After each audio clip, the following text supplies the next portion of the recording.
माँ महागौरी की दिव्य कथा, बच्चों और सभी के लिए एक प्रेरणादायक कहानी।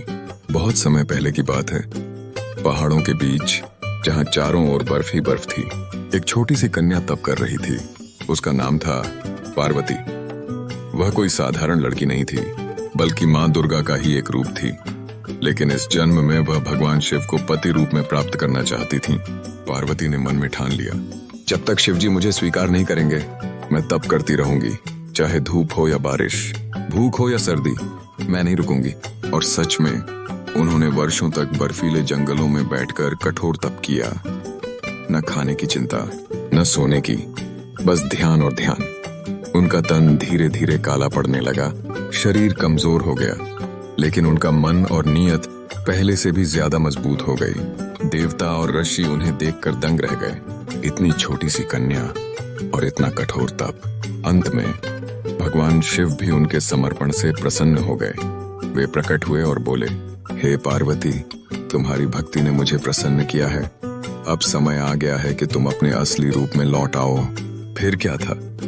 भगवान शिव ने गंगा जल लाने के लिए कहा। जैसे ही माँ पार्वती ने पवित्र गंगा जल से स्नान किया, उनकी सारी थकान, सारी तप की कालिमा धुल गई। उनका रूप एकदम दूध की तरह उज्जवल, लेपा, तेजस्वी और शांत हो गया। अब वे केवल पार्वती नहीं रहीं, वे बन गई माँ महागौरी। उनका यह रूप इतना सुंदर और दिव्य था कि सभी देवता उन्हें निहारते रह गए। वे सफेद वस्त्रों में थीं, उनके 4 हाथ थे, एक में त्रिशूल, एक में डमरू, एक हाथ आशीर्वाद देने वाला और एक भय दूर करने वाला। उनका वाहन था एक श्वेत वृषभ, यानी सफेद बैल, जो धर्म और सच्चाई का प्रतीक है। माँ महागौरी का यह शांत रूप हमें बहुत कुछ सिखाता है, लेकिन कहानी यहीं खत्म नहीं होती। एक बार धरती पर एक गांव में लोग बहुत परेशान थे। वहां न तो पानी था, न फसल, न ही शांति। बच्चे बीमार रहते थे और बड़े लोग हर समय लड़ते रहते थे। गांव में अंधकार और नकारात्मकता फैल गई थी। तब गांव के कुछ बच्चों ने अपनी दादी से पूछा, दादी, क्या कोई देवी हमें बचा सकती है? दादी मुस्कुराई और बोली, हाँ बच्चों, माँ महागौरी, वे जब आती हैं तो अंधकार भाग जाता है। उनके साथ आती है शांति, पवित्रता और सुख। बच्चों ने पूरे गांव को इकट्ठा किया। सभी ने मिलकर माँ महागौरी का स्मरण किया। हे माँ, हम अपने मन से सारी बुराइयां दूर करना चाहते हैं, हमें शुद्ध और शांत बनाइए। और तभी एक रात गांव में एक अद्भुत दृश्य हुआ। आकाश से चांदनी के साथ एक दिव्य रोशनी उतरी।